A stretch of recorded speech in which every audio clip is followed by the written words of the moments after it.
Supreme court में गुरुवार को ईवीएम वीवीपैट मामले पर सुनवाई हुई। इस दौरान देश की शीर्ष अदालत ने चुनाव आयोग से कहा कि चुनावी प्रक्रिया में पवित्रता होनी चाहिए। आयोग से सवाल किया गया कि वह स्वतंत्र और निष्पक्ष इलेक्शन करवाने के लिए उठाए जा रहे कदमों के बारे में विस्तार से बताए। कोर्ट इलेक्ट्रॉनिक वोटिंग मशीनों से डाले गए वोटों का वीवीपैट सिस्टम का जरिए निकालने वाली पर्चियों से मिलान की मांग करने वाली याचिकाओं पर सुनवाई कर रही है।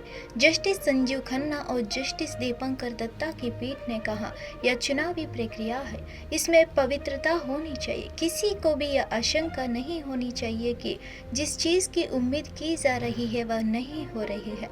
चुनाव आयोग की तरफ से कोर्ट में वकील मनिंदर सिंह पेश हुए हैं, जबकि याचिकाकर्ताओं की तरफ से वकील निजाम पाशा और प्रशांत भूषण पेश हुए। शराब नीति से जुड़े मनी लॉन्ड्रिंग मामले में पूर्व डिप्टी सीएम मनीष सिसोदिया को गुरुवार को झटका लगा। राउज एवेन्यू कोर्ट ने सिसोदिया की न्यायिक हिरासत 26 अप्रैल तक बढ़ा दी है। उत्तर प्रदेश के कन्नौज लोकसभा निर्वाचन क्षेत्र से समाजवादी पार्टी के राष्ट्रीय अध्यक्ष अखिलेश यादव खुद चुनावी मैदान में उतर सकते हैं। यह दावा सूत्रों ने किया है। सपा मुखिया गुरुवार को कन्नौज दौरे पर थे। इस दौरान उन्होंने सपा पार्टी कार्यालय में कार्यकर्ताओं, सेक्टर बूथ प्रभारियों से मुलाकात की। लोकसभा चुनाव के लिए अभी भी कन्नौज से सपा प्रत्याशियों के नाम पर बरकरार सस्पेंस है। हालांकि सूत्रों की माने तो लगभग अखिलेश यादव का कन्नौज से चुनाव लड़ना तय माना जा रहा है। रामनवमी के मौके पर पश्चिम बंगाल के पूर्व मिदनापुर से भी झड़प की खबर आई है। एग्रा में हुई इस झड़प में 4 लोगों के घायल होने की रिपोर्ट है। बसपा ने आरोप लगाया है कि रैली पर पथराव किया गया था। भीड़ को तीतर बीतर करने के लिए पुलिस को लाठीचार्ज करना पड़ा और आंसू गैस के गोले दागने पड़े। इंडिया टुडे से जुड़े इंद्रजीत कुंडी की एक रिपोर्ट के मुताबिक बसपा नेता अग्निमित्रा पाल ने दावा किया है कि 5 बीजेपी नेताओं को पुलिस ने गिरफ्तार कर लिया है। पाल ने उन्हें रिहा करने की मांग की है। उनके नेतृत्व में बीजेपी कार्यकर्ताओं ने टायर जलाए और बेलदा कांतिराज राजमार्ग को अवरुद्ध कर दिया है। इस बीच अग्निमित्रा पाल के खिलाफ पश्चिम मिदनापुर जिले के कोतवाली पुलिस स्टेशन में एफआईआर दर्ज की गई है। पुलिस ने अग्निमित्रा पाल समेत 15 बीजेपी कार्यकर्ताओं के खिलाफ एफआईआर दर्ज की है। पुलिस सूत्रों के अनुसार अग्निमित्रा ने बसपा कार्यकर्ताओं के साथ मिलकर कोतवाली थाने में हंगामा किया और थाने में बाहर से ताला जड़ दिया है।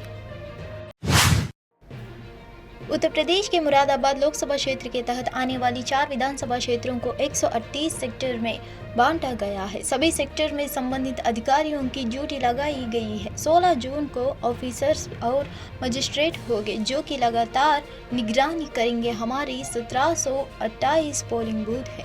सभी पोलिंग बूथ पर पार्टी पहुंचेगी और मतदान 7 बजे से प्रारंभ हो जाएगा। हमारे पूरे 4 विधानसभाओं को 16 जून व 138 सेक्टर में डिवाइड किया गया है। सभी सेक्टर पर सेक्टर मजिस्ट्रेट ड्यूटी लगाई गई है। 16 जोनल ऑफिसर्स मजिस्ट्रेट हैं जो कि लगातार निगरानी करेंगे। पोलिंग पार्टी हमारी हम चूँकि हमारे 1728 बूथ हैं, वहाँ पर सभी पोलिंग पार्टी पहुँचेंगी और 7 बजे से प्रारंभ हो जाएगा। लगातार पर्यवेक्षण का निर्देश दिया गया है सेक्टर मजिस्ट्रेट्स को, जोनल मजिस्ट्रेट्स को। 205 बूथ ऐसे हैं जो कि क्रिटिकल पाए गए थे, उन पर सीपीएमएफ की तैनाती की गई है। इसके अलावा जो बूथ जहां पर जो केंद्र में 5 से अधिक बूथ हैं, वहां पर भी सीपीएमएफ की तैनाती की गई है। 900 प्रवर्तन निदेशालय ने एक्ट्रेस शिल्पा शेट्टी के बिजनेसमैन पति राज कुंद्रा पर बड़ी कार्रवाई की है। केंद्रीय जांच एजेंसी ने राज कुंद्रा की 97 करोड़ की संपत्ति सीज कर ली है। राज कुंद्रा पर ईडी की यह कार्रवाई पोंजी स्कैम मामले में हुई है। कुर्की की गई संपत्तियों में राज कुंद्रा की पत्नी और अभिनेता शिल्पा शेट्टी के नाम पर जुहू में एक फ्लैट भी शामिल है। कुर्की की गई संपत्तियों में पुणे में एक बंगला और राज कुंद्रा के नाम पर इक्विटी शेयर शामिल है। ईडी ने वेरिएबल टेक प्राइवेट लिमिटेड और आरोपी दिवंगत अमित भारद्वाज, अजय भारद्वाज, विवेक भारद्वाज, सिंपी भारद्वाज, महेंद्र भारद्वाज और अन्य के खिलाफ महाराष्ट्र पुलिस और दिल्ली पुलिस द्वारा दर्ज कई एफआईआर के आधार पर जांच शुरू की। यह आरोप लगाया गया है कि आरोपियों ने बिटकॉइन के रूप में प्रतिमाह 10% रिटर्न के झूठे वादे के साथ लोगों से बिटकॉइन के रूप में भारी मात्रा में धनराशि एकत्रित की है। बसपा के वरिष्ठ नेता राजनाथ सिंह ने गुरुवार को कांग्रेस नेता राहुल गांधी पर कटाक्ष किया। राजनाथ ने राहुल गांधी आरोप लगाया कि 2019 में अमेठी लोकसभा सीट से हार के बाद उनमें इस बार वहां से खड़े होने की हिम्मत नहीं है। बसपा उम्मीदवार अनिल के एंटनी के लिए समर्थन जुटाने के लिए पातनामथिट्टा लोकसभा क्षेत्र के एक चुनावी बैठक में बोलते हुए उन्होंने दावा किया है कि हालांकि मैंने सुना है कि वायनाड के लोगों ने उन्हें अपना संसद नहीं बनाने का फैसला किया है। सिंह ने यह भी कहा कि देश में विभिन्न अंतरिक्ष कार्यक्रम और परियोजनाएं शुरू की जा रही है, लेकिन कांग्रेस के युवा नेता की लॉन्चिंग पिछले 20 वर्षों से नहीं हुई है। उन्होंने वायनाड से कांग्रेस संसद पर कटाक्ष करते हुए कहा, कांग्रेस पार्टी का राहुलयान ना तो लॉन्च हुआ है और ना ही कहीं उतरा है। अपने भाषण के दौरान सिंह ने कांग्रेस के दिग्गज नेता ए.के. एंटनी की प्रशंसा की और उन्हें एक अनुशासित और सिद्धांतवादी व्यक्ति बताया, जिनकी ईमानदारी और सच्ची निष्ठा पर सवाल नहीं उठाया जा सकता। उन्होंने कहा कि उन्हें एंटनी का यह बयान पढ़कर आश्चर्य हुआ है कि अनिल एंटनी को लोकसभा चुनाव हारना चाहिए। मैं जानता हूं कि वह एक सिद्धांतवादी व्यक्ति है और मैं उनकी मजबूरियों को समझता हूं।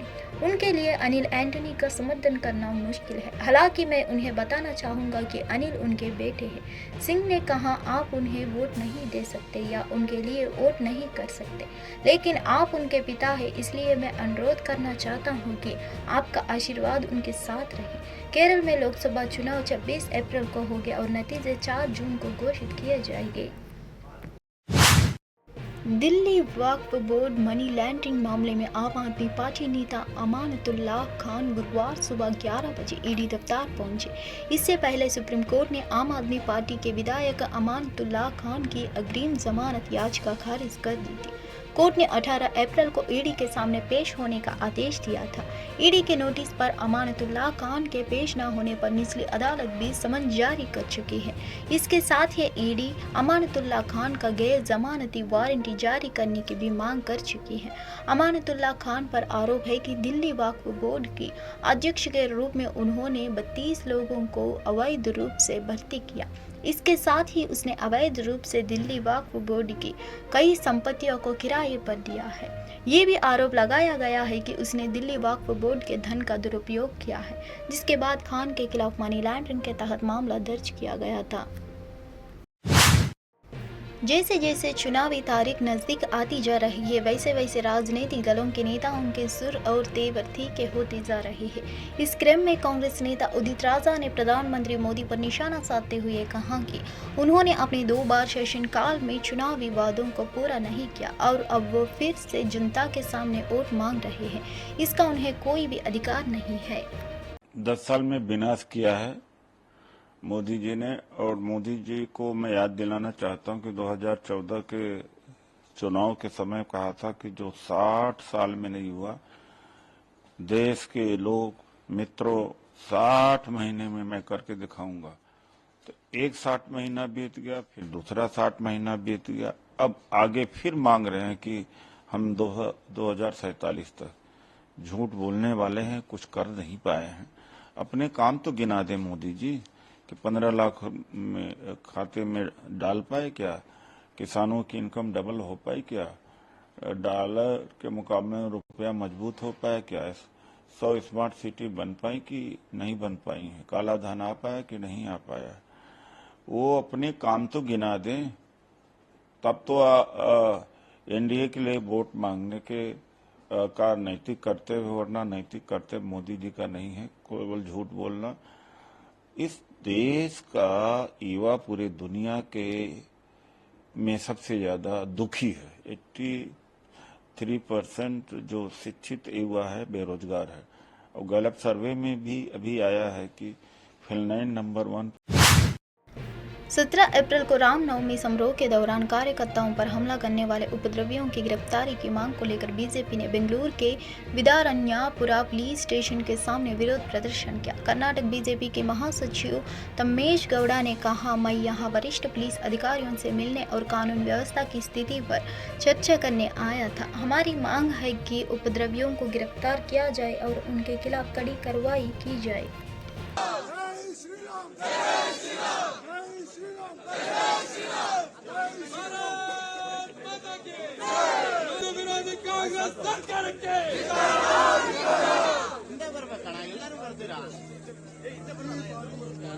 ಆಕ್ಷನ್ ತಗೊಂಡು ಅದನ್ನ ಬಹಳ ಸೀರಿಯಸ್ ಆಗಿ ತಗೊಂಡು ಅರೆಸ್ಟ್ ಮಾಡಿದ್ದಾರೆ. ಈಗ ನೀವೇನ್ ಹೇಳ್ತಾ ಇದ್ದೀರಾ ಪ್ರಾಬ್ಲಮ್ ಅದನ್ನ ನಾನು ಸಪರೇಟ್ ಆಗಿ ಅಟೆಂಡ್ ಮಾಡಿದ್ದೀನಿ. ನಿಮ್ಗೆ ಮತ್ತೆ ಈ ತರ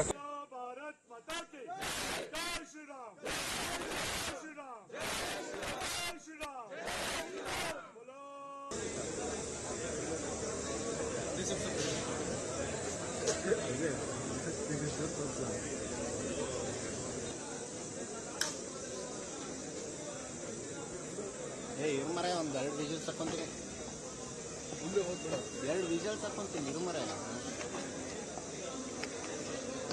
ನಿಂತ್ಕೊಳ್ಳೋಣ. भारत माता की जोर से बोलो, प्यार से बोलो, हिंदुस्तान हमारा है। जोर से बोलो, प्यार से बोलो, हिंदुस्तान हमारा है। जोर से बोलो, प्यार से बोलो, हिंदुस्तान हमारा है। भारत माता की भारत माता की भारत माता की हिंदू विरोधी कांग्रेस सरकार के